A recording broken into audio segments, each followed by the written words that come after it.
Em 15 de novembro de 2006, eu tinha recém feito 18 anos de vida profissional na Siemens.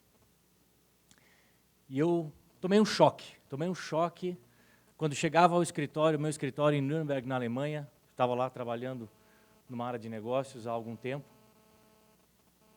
E as manchetes dos jornais tinham recém divulgado o que era o início de um dos maiores casos, ou talvez um dos maiores casos de corrupção do setor eletroeletrônico. Protagonizado por indivíduos certamente inescrupulosos, certamente despreocupados, e manipuladores de mais de 400 mil colaboradores, funcionários da empresa. Para quê? Para obter o seu resultado, para atingir as suas metas, da forma com que eles achavam que era a prática de mercado. Eu, pessoalmente, senti a minha confiança totalmente traída. Porque eu me apaixonei e comecei a trabalhar numa empresa que tinha a sustentabilidade como uma das suas crenças desde a sua fundação. O fundador da Siemens, Werner von Siemens, em 1847, quando ele fundou a empresa, hoje ele teria 200 anos de idade, se ainda vivesse, ele tinha uma frase que ele gostava muito, e essa frase era: não venderei o futuro de minha empresa pelo lucro de curto prazo. Isso há 160 anos atrás. E eu comecei, obviamente, a sentir, eu e mais 400 mil colaboradores, muitas dúvidas. Puxa, será que eu me enganei durante esses 18 anos na empresa?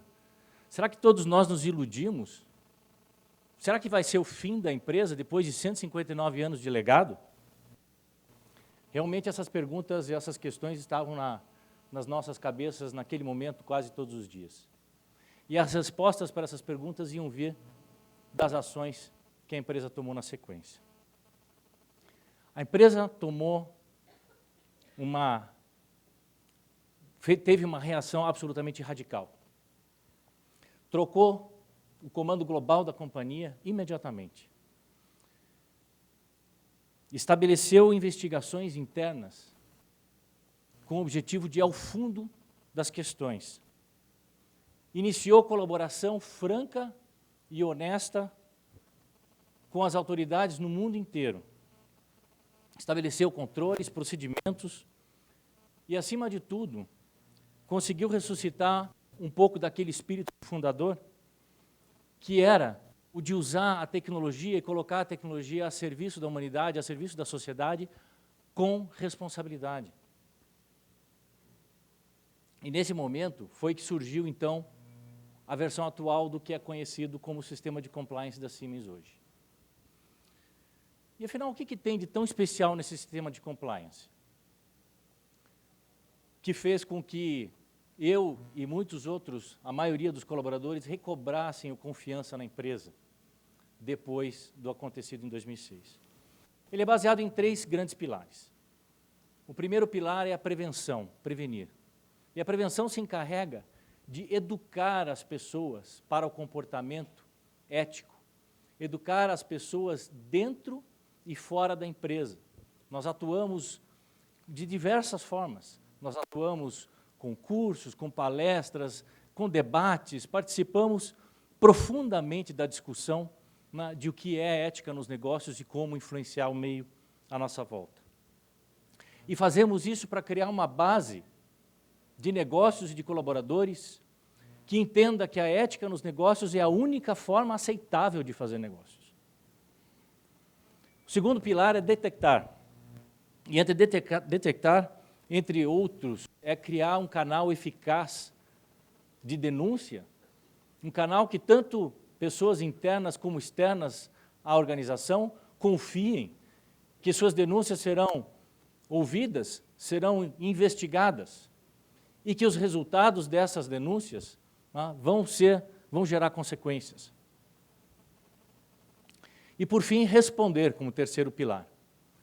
E aí, o que fazer com o resultado? E eu digo, o único elo que liga o sistema de compliance à confiança da sociedade e das pessoas na empresa é a consequência. Se não houver consequência, não tem essa ligação. Mas aí, com certeza, algum de vocês na plateia deve estar se perguntando, tá, mas depois de tudo isso em 2016, por que em 2013 aconteceu o caso de compliance do cartel aqui no Brasil? E eu lhes digo que exatamente pela existência e pelo estabelecimento desse sistema é que a gente foi ao fundo e conseguiu concluir investigações de outros temas em outros lugares no mundo.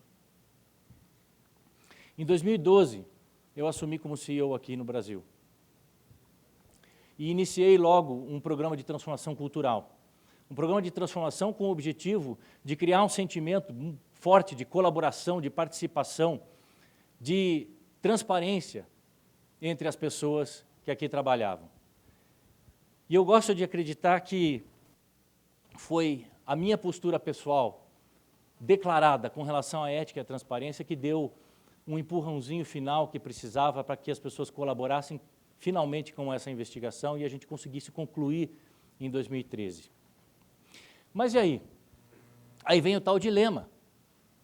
99% dos empresários teriam o dilema, o que eu faço agora com os resultados da minha investigação interna e com os indícios que eu juntei? Talvez muitos fossem procurar o tapete e colocar embaixo do tapete, enterrar bem fundo e esperar a prazo prescricional e rezar para que não aconteça nada. Mas a gente não teve dilema, não.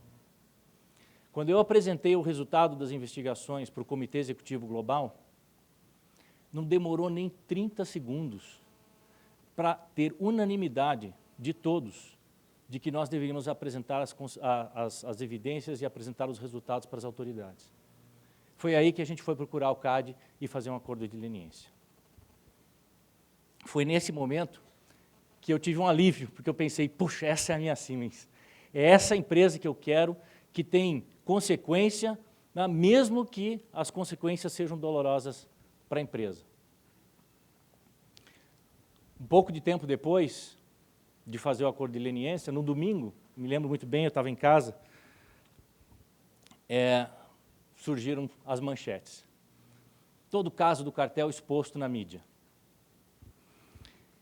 E talvez a parte mais difícil não tenha sido enfrentar as críticas das pessoas, dos colegas de profissão, alguns até me chamando de ingênuo. Sim, mas ingênuo, nossa, que ingenuidade fazer isso aqui no Brasil. Mas o mais insuportável não foi isso, o mais insuportável foi ter que manter o silêncio perante os nossos colaboradores, perante as 10 mil pessoas que trabalhavam na Siemens do Brasil e que estavam inseguras, da mesma forma com que eu estava lá atrás em 2006, pensando, poxa, mas o que está acontecendo com a Siemens?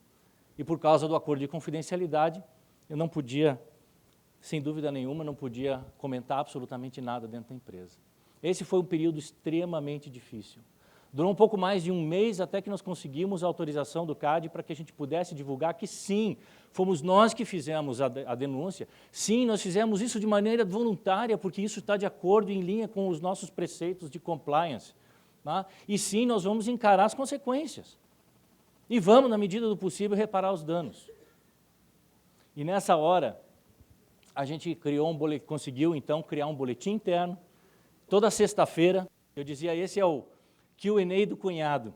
Toda sexta-feira, às 14 horas, saía um boletim para todos os colaboradores da Siemens, com o resumo da semana, do que tinha saído na mídia, e o nosso posicionamento, dizendo assim, olha, é isso, gente, que está acontecendo, é aquilo, com toda a transparência. A partir desse momento, gente, o clima começou a mudar dentro da empresa. E aquele constrangimento inicial que as pessoas tinham, começou a dar espaço ao orgulho. Começou a dar espaço ao orgulho de ser parte de uma empresa que está fazendo, que está tomando o tema de compliance, levando o tema de compliance a sério, realmente a sério, não é só por papel, como muito bem o Roberto falou aqui. E aí aconteceu um episódio que me marcou muito, no dia 1º de outubro de 2013, mais ou menos 3 meses depois da denúncia. 1º de outubro de 2013, eu chego na Siemens de manhã, e quando saio do carro, alguém vem me receber no carro. Eu achei muito estranho, porque não costuma ter ninguém para me receber na porta do carro quando eu chego lá. Alguém vai me receber e me leva para entrar pela porta dos fundos. Falei, nossa, o que está acontecendo? E aí, quando eu atravesso o hall de entrada da Siemens e automaticamente está olhando para fora, eu vejo uma multidão de gente, de colaboradores. Aqui tinha mais de 1000 pessoas lá, todos vestidos de branco, segurando balões. Desculpe. Segurando uma faixa escrita, tenho orgulho de ser Siemens. E aí me falaram, Paulo, isso é para você saber que nós estamos juntos com você nessa.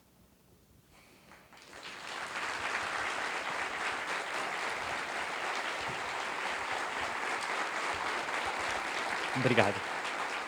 Eu me emociono. Toda vez que eu revivo esse momento, eu me emociono, vocês me desculpem, mas é que foi muito profundo para mim, que estava passando, obviamente, por um estresse danado naquele momento, com muitas das consequências que o professor falou aqui, consequências de credibilidade, consequências da própria moral da empresa e tudo, e ver aquilo foi um reforço fortíssimo. Nós crescemos como empresa, nós criamos um time coeso, um time forte, com um propósito. O propósito de colocar a tecnologia a serviço da sociedade, de maneira responsável. O mesmo propósito que o nosso fundador tinha, ressuscitado com toda essa força. Nós queremos tornar real o que é importante. E o que é importante é aquilo que alivia o planeta, faz bem para as pessoas e gera lucro. É isso que é importante. Para mim, isso é sustentabilidade. Nada mais do que isso. E sustentabilidade para Siemens não é estratégia, é modus vivendi, é forma de trabalhar.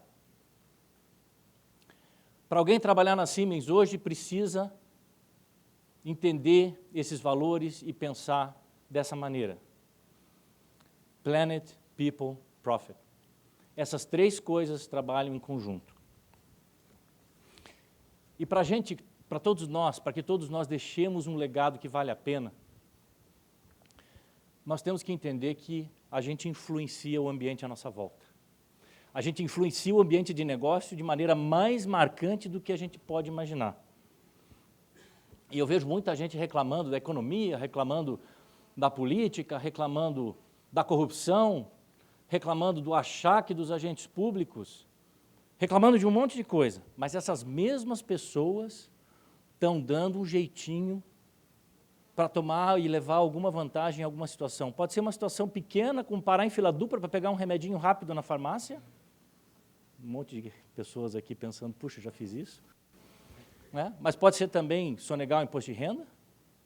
E pode ser pagar propina para um agente público para conseguir aquele negócio que é vital para a sua empresa.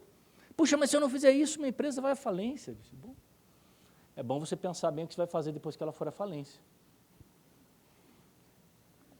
Mas o mais importante de tudo é que a gente seja absolutamente um bom exemplo para influenciar o ambiente à nossa volta. E um bom exemplo é ser fiel e ser genuíno aos valores que a gente tem. O meu grande aprendizado foi de que se os nossos valores pessoais e os valores da empresa estão alinhados em volta da ética e da sustentabilidade, a gente pode ser muito mais forte para qualquer crise que venha pela frente. E eu queria pedir a todos vocês que exercitem e sejam esse bom exemplo. Muito obrigado.